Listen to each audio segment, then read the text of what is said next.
Hola amigos, bienvenidos a Socialmente Distantes. Soy Brian Noonan. That's right, tossed in a little Espanol for you today. Why? Because I'm International Brian, of course. Before I go any further, let me apologize for what I'm sure was a very rough translation of my welcome. I confess that one of my greatest regrets is not having learned to speak another language.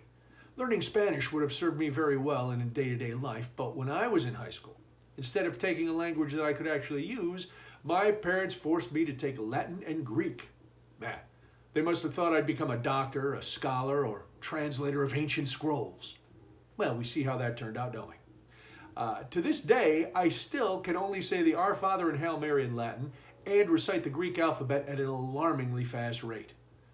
I don't know.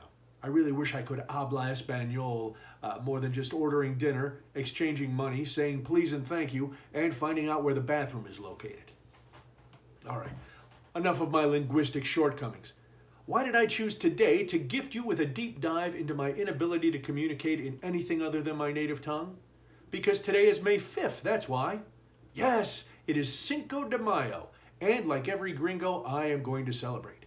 Also, like many gringos, I used to have little to no idea why I was celebrating, but I let facts get in the way of a good margarita. There's a common misconception, one that I used to operate under, and maybe you still do too, that Cinco de Mayo is Mexican Independence Day. Not true, my carnitas quaffing amigo.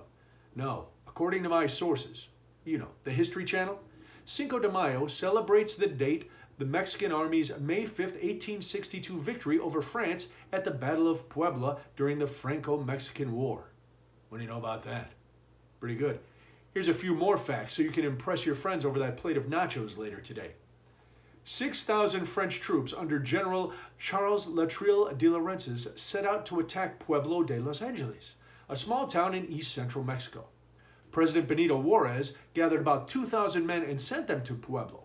Long story short, this ragtag bunch of fighters defeated the French, gave a great symbolic victory for the Mexican government, and bolstered the resistance movement.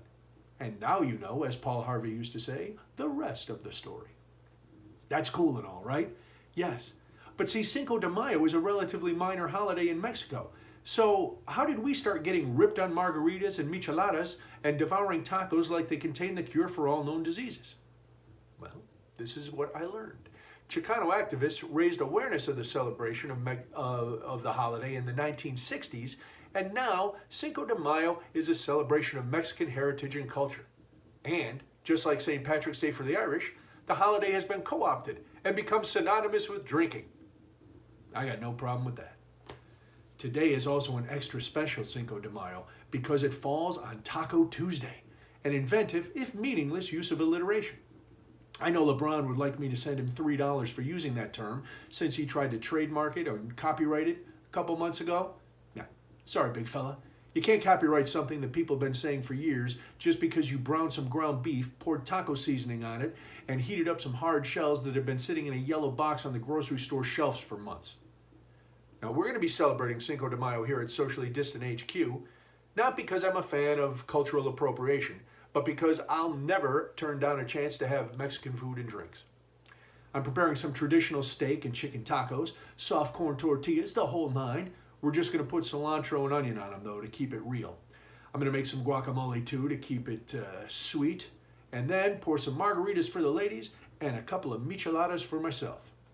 Now, if you've never had a good michelada, do yourself a favor. Look it up, make yourself one. You can thank me later. All right. All this menu talk has got me hungry. So I think it's time to salir. That means head out, I hope. Apologies again. All right, until next time, stay safe, stay home, stay informed, and as always, stay socially distant. Vaya con Dios.